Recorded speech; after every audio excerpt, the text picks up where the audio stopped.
नमस्कार, जय हिंद साथियों। स्वागत है आप सभी का आपके अपने YouTube channel the education master में। तो दोस्तों, जैसा कि आप सभी को पता है कि कल यानी कि 21 जनवरी को आप सभी का जो रिज़ल्ट है, ठीक है, 21 जनवरी को आप सभी का एसएससी का रिज़ल्ट, एमटीएस का जो रिज़ल्ट है वो जारी कर दिया गया था। आशा करता हूँ दोस्तों आप सभी ने अपना रिज़ल्ट है वो देख लिया होगा, ठीक है।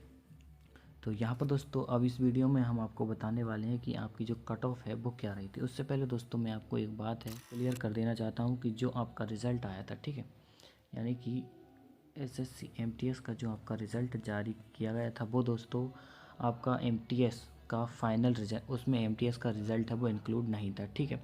वहाँ पर मैं यहाँ पर आपको बता देना चाहता हूँ कि जो आपका रिज़ल्ट आया था उसमें साथियों केवल और केवल हवलदार हवलदार वालों की जो पीईटी होनी है, पीईटी और पीएसटी जो टेस्ट होना है, उसके लिए दोस्तों वो जो रिज़ल्ट है वो जारी किया गया। तो यहाँ पर दोस्तों आपको ये बिल्कुल नहीं सोचना है कि वो हमारा एमटीएस का रिज़ल्ट था। तो एमटीएस का रिज़ल्ट आपका वो नहीं था। यहाँ पर दोस्तों मैं आपको बताऊँ तो हवलदार और एमटीएस का जो रिज़ल्ट है वो फाइनल लिस्ट के साथ आपका जारी किया जाएगा। वो कब किया जाएगा? जब हवलदार वालों का जो पीईटी और पीएसटी, ठीक है, पीएसटी जो टेस्ट है वो हो जाएगा जब आपका जो दोनों रिज़ल्ट है उसको एक साथ जारी किया जाएगा। तो इस वीडियो में दोस्तों हम कट ऑफ के ऊपर बात करने वाले हैं। सबसे पहले आप यहाँ पर दोस्तों देख लीजिए जो आपका रिज़ल्ट के साथ जो नोटिस जारी किया गया था उसमें यहाँ पर आप देखेंगे तो पीईटी पीएसटी, ठीक है, पीईटी पीएसटी हवलदार पोस्ट के लिए, पीईटी और पीएसटी के लिए दोस्तों छात्रों को शॉर्ट लिस्टेड यहाँ पर किया गया है। उसके साथ आप यहाँ पर नीचे देखेंगे तो दूसरे में यहाँ पर आपको दिखेगा कि 30 सितंबर को आप एग्ज़ाम शुरू हुई थी और 14 नवंबर तक आपकी जो एग्ज़ाम है वो लगी थी। इसके बाद दोस्तों नीचे आप जैसे जैसे आएंगे यहाँ पर आपको जो चीज़ें हैं वो क्लियर होती जाएंगी। यहाँ पर दोस्तों एक चीज़ चौथे पॉइंट में आप देखेंगे तो यहाँ पर दिया हुआ है कि आपकी जो एमटीएस की जो एग्ज़ाम है वो हुई 2 सेशन में आपको हुई थी, सेशन 1 और सेशन 2। तो सेशन 1 में केवल आपको क्वालिफाई करना था और सेशन जो आपकी फाइनल मेरिट लिस्ट बनती है वो सेशन 2 के मार्क्स से आपकी जो रिज़ल्ट है वो आपका बनता है। तो सेशन 1 में केवल केवल जो यूआर वाले हैं उनको 30% से के साथ क्वालिफाई होना था। ओबीसी और ईडब्ल्यूएस वालों के लिए 25% और जो बाकी की जो शेष कैटेगरी है उनके लिए 20%। तो यहाँ पर ये फर्स्ट जो सेशन था उसका क्वालिफाइंग यहाँ पर परसेंटाइल थी, ठीक है। तो यहाँ पर आगे मैं आपको बताऊँ तो आप यहाँ पर देखेंगे तो ये जो चार्ट है यहाँ पर ईडब्ल्यूएस से यहाँ पर दोस्तों टोटल आप देखेंगे तो 27,011 जो छात्र हैं उनको शॉर्ट लिस्टेड किया गया है। और दोस्तों यहाँ पर एक चीज़ आप समझना कि एमटीएस की जो टोटल वैकेंसी थी, आपकी टोटल वैकेंसी आपकी कितनी थी? 9,583 आपकी टोटल वैकेंसी थी। इसमें से दोस्तों जो आपकी हवलदार की, ठीक है, हवलदार की जो पोस्ट थी वो आपकी कितनी थी? तो समझना दोस्तों यहाँ पर जो आपकी टोटल पोस्ट है, ठीक है, टोटल पोस्ट आपकी जो हवलदार की जो टोटल पोस्ट है वो कितनी है? वो है आपकी 3,439 पोस्ट आपकी हवलदार की हैं। और इन पर दोस्तों यहाँ पर आप देखेंगे तो 27,011 कैंडिडेट को शॉर्ट लिस्टेड किया गया है। यानी कि यहाँ पर सीधा सीधा यहाँ पर 8 गुना, ठीक है, 8 गुना यहाँ पर जो छात्र हैं उनको लिया गया है।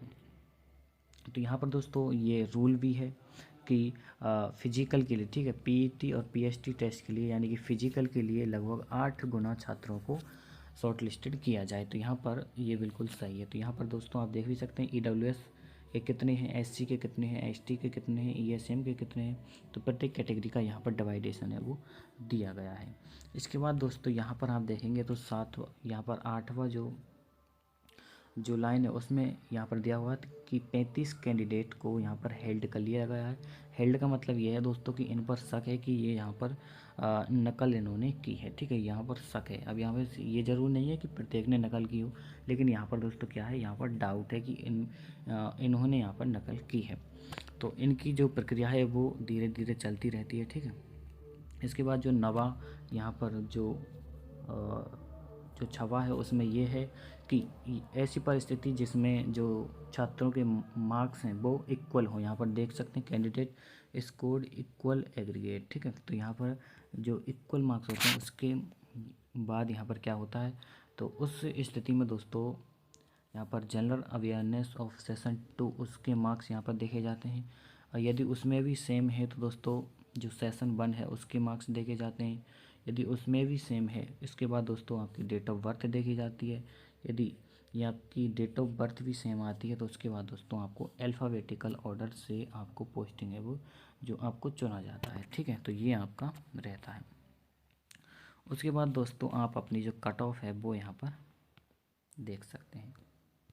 दोस्तों एक बार फिर मैं आपको यहाँ पर बता देता हूँ कि ये आपकी एमटीएस की कट ऑफ नहीं है। ठीक है, एमटीएस की ये कट ऑफ है वो नहीं है, ये केवल हवलदार वाले जो पीएटी और पीएसटी में सेलेक्ट हुए हैं उनकी ये कट ऑफ दी गई है। तो यहाँ पर दोस्तों हवलदार एचसीजी जो कि सीजीएसटी में आता है। ठीक है, एचसीयू जो कि कस्टम पद है, और एचडीआई यानी कि जो डायरेक्टरेट पद है उसकी दोस्तों यहाँ पर कट ऑफ है वो दी गई है। तो यहाँ पर आप देख सकते हैं। तो यहाँ पर जैसे आपको देखना है कि चंडीगढ़ की जो यूआर की जो कट ऑफ है वो कितनी गई है, तो यहाँ पर आप देखेंगे तो 131 कट ऑफ गई है।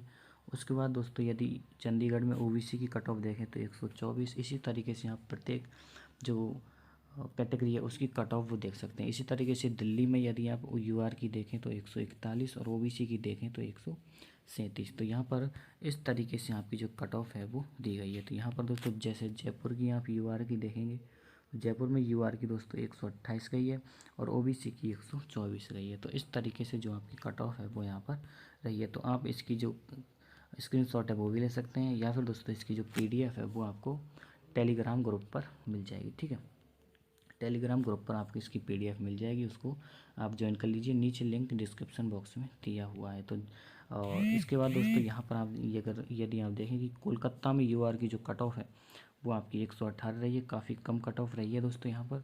इसके बाद जो कि एचसीजी पोस्ट के लिए है। ठीक है, तो यहाँ पर पोस्ट का भी आप दोस्तों ध्यान रखना, एचसीजी पोस्ट। इसके बाद दोस्तों यहाँ पर जैसे जैसे आप नीचे आएंगे तो कहीं पर आपको एचसीयू मिलेगा। ठीक है, उसके बाद दोस्तों आप जैसे जैसे नीचे आएंगे कहीं कहीं पर आपको एचसीयू फिर इसके बाद दोस्तों एचडीआई आपको देखने को मिलेगा। तो इस तरीके से आपको जो अपनी कट ऑफ है वो देखने को मिलेगी। यहाँ पर दोस्तों बेसिकली जो इसी तरीके से यदि आप दोस्तों मुंबई की कट ऑफ यूआर की देखें तो 117 यहाँ पर कट ऑफ है वो गई है। ठीक है, इसके बाद गोवा में यूआर की जो कट ऑफ है वो 125 गई है।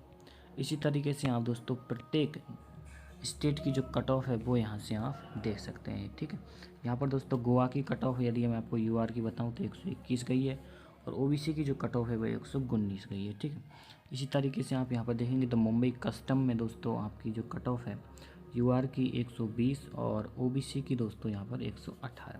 तो प्रत्येक कट ऑफ को आप दोस्तों इस तरीके से देख लेंगे। आप अपना जो स्टेट है वो भी यहाँ पर डाल सकते हैं और उसके साथ आप यहाँ पर देख सकते हैं। तो यहाँ पर दोस्तों जो मेनली है वो यही आपकी कट ऑफ है। तो एक बार फिर मैं आपको क्लियर कर देता हूँ कि 8 गुना छात्रों को जो फिजिकल है उसके लिए आपको बुलाया गया है। ठीक है, तो ये दोस्तों आप सभी के लिए गुड न्यूज़ थी। तो इसके बाद दोस्तों मैं बात करूँ तो पीईटी और पीएसटी की आपकी जो डेट है वो कब तक जारी होगी, तो पीईटी और पीएसटी की डेट भी दोस्तों आपकी जल्द जारी कर दी जाएगी। ऊपर दोस्तों आप सभी ने देखा होगा लिखा हुआ था सून। ठीक है, तो जल्द ही आपकी जो पीईटी पीएसटी की जो डेट है वो आपकी जारी कर दी जाएगी। आप अपनी फ़िज़िकल की तैयारी आप रेगुलर करते रहिए। ठीक है, फिज़िकल भी आपका नॉर्मल सा होने वाला है। ठीक है, ज़्यादा फिज़िकल आपका होगा नहीं। ठीक है, आप उसको ईजिली पास कर लेंगे। तो ये दोस्तों आप सभी के लिए न्यूज़ थी। जय हिंद साथियों। न्यूज़ पसंद आए हो तो दोस्तों वीडियो को लाइक कर दें और चैनल को सब्सक्राइब जरूर करें। जय हिंद साथियों।